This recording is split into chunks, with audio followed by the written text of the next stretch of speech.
Pegadaian dan juga PNM sebagai satu entitas holding ultramikro ya, yang disebutkan tadi bahwa secara indikator-indikator BRI membukukan laba bersih 39 sekian triliun, Pegadaian juga total asetnya naik, dan juga PNM membukukan nilai-nilai indikator yang positif ya. Dan tentunya saya juga ingin menggarisbawahi di sini ada transaksi Brimo yang juga tembus sampai sebesar 2,69 triliun, di mana itu tumbuh 2 kali lipat.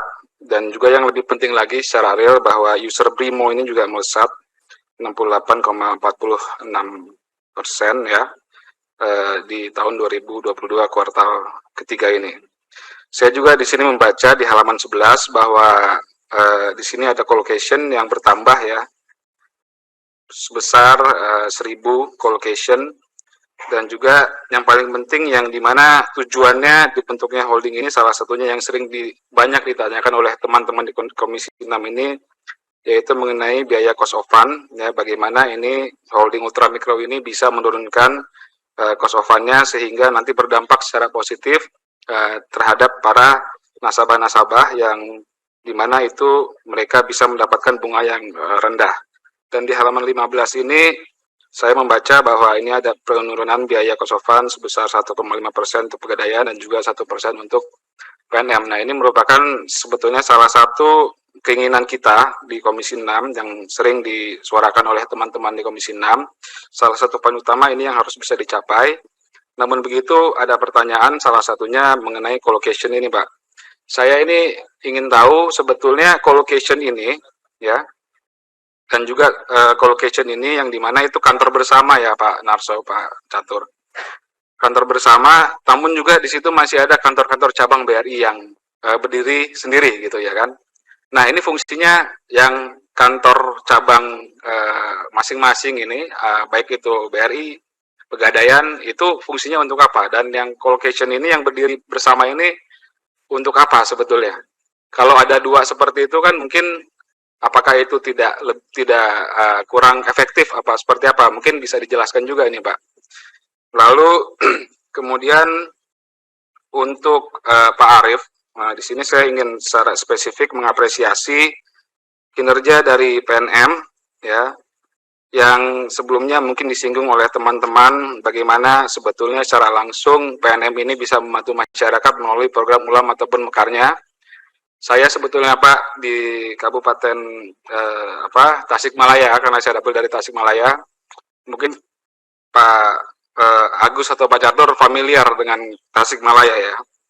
Ini di Desa Papayan, Kecamatan Jatiwaras ya. Ini BRI ini banyak Tasik connection sebetulnya. Desa Papayan dan Kecamatan Jatiwaras, Pak Arief, mungkin saya mengapresiasi kinerja teman-teman PNM di sana, bahwa selama setahun ini saya bekerja sama dengan kepala desa di sana dan juga masyarakat di sana, di mana mereka betul-betul membina masyarakat dari mulai nol, dari mulai mengumpulkan masyarakat sampai sekarang masyarakat tersebut binaan PNM ini bisa yang namanya berjualan secara daring, secara online melalui aplikasi Shopee ya. Jadi mereka bersama-sama, ini salah satu contoh, maksudnya salah satu contoh lah yang saya harapkan bisa terus dikembangkan lagi oleh PNM, khususnya di dapil saya, umumnya di seluruh Indonesia Pak. Karena ini secara berkelompok yang betul-betul memang saya melihat, saya memantau terus, karena saya ingin tahu seperti apa sebetulnya cara PNM ini bekerja, yang dimana PNM ini selalu dikatakan yang betul-betul dekat dengan para pelaku orang-orang yang kecil lah, orang-orang yang kecil, pengusaha-pengusaha kecil, masyarakat di desa di dalam. Nah, pertanyaan saya juga di sini Pak Arief, di sini Bapak menargetkan ada penambahan karyawan di tahun 2023 ini sebesar jumlah pegawai, ini target non financial 2023, di mana di sini ada, ini target ya Pak, maksudnya di 2023 ini Bapak menargetkan ada penambahan pegawai sebesar 75.632, betul ya? Oh, jadi dari 67.000 menjadi 75.000 target dari Pak PNM. Saya berharap Pak dengan kenaikan-kenaikan ataupun indikator yang tadi disebutkan ini juga dari BRI ya. Saya berharap Pak, jangan juga ini apa namanya, target-target ini ataupun hasil-hasil yang baik ini yang tadi sebutkan labanya 39,3 triliun dan lain sebagainya di atas kertas semua ini Pak, masyarakat ini tidak bisa betul-betul menikmati secara langsung gitu loh Pak. Jadi ini angka-angka ini mungkin kan secara kinerja perusahaan memang positif, memang baik, namun masyarakat juga harus terdampak ya Pak, terdampak dengan baik juga Pak. Contoh colocation, di sini ada penambahan lokasi-lokasi colocation, tapi berapa jumlah, contohnya, contoh kecilnya mungkin berapa jumlah nasabah ataupun calon-calon nasabah yang mengunjungi colocation tersebut Pak.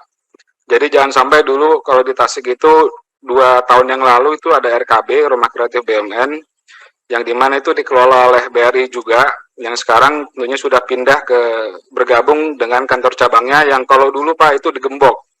Kalau dulu di Gembok, tapi kalau sekarang alhamdulillah saya lihat juga sama seperti Pak Bardi, memang sudah berjalan dengan baik dan saya apresiasi Pak Narso sebagai pimpinan tentunya pimpinan cabang yang ada di sana yang telah betul-betul menjalankan program tersebut, karena kalau saya bandingkan dengan apa namanya program yang serupa di kementerian yang berbeda ya, RKB ini yang diinisiasi ataupun yang dikontrol oleh BRI ini cukup baik gitu loh Pak, dibandingkan dengan yang dilakukan oleh kementerian yang lain. Mungkin contoh yang lain juga RKB di Kota Bandung itu sangat baik sekali dan para usernya ataupun para pelaku UMKM yang di sana sekarang sudah bisa apa namanya sampai ke ekspor dan juga lain sebagainya. Itu di luar dari kinerja perusahaan. Mungkin ini salah satu contoh bagaimana BRI berkontribusi terhadap masyarakat. Sekali lagi mungkin itu saja, saya apresiasi atas laporan kinerja yang baik, namun ini harus betul-betul dampak kepada masyarakatnya bisa seperti apa, dan berharap juga Brimo ini bisa mengalahkan super apps yang dimiliki Bank Himbara tetangga sebelah gitu kan, Bapak kan dari sana juga dulu. Saya berharap ini aplikasinya bisa lebih baik lagi, kira-kira seperti itu. Terima kasih ya, mudah-mudahan bisa lebih baik lagi. Terima kasih pimpinan. Wassalamualaikum warahmatullahi wabarakatuh. Terima kasih Pak Husen. Ibu Intan, sebagai informasi masih ada 9 lagi penanyanya.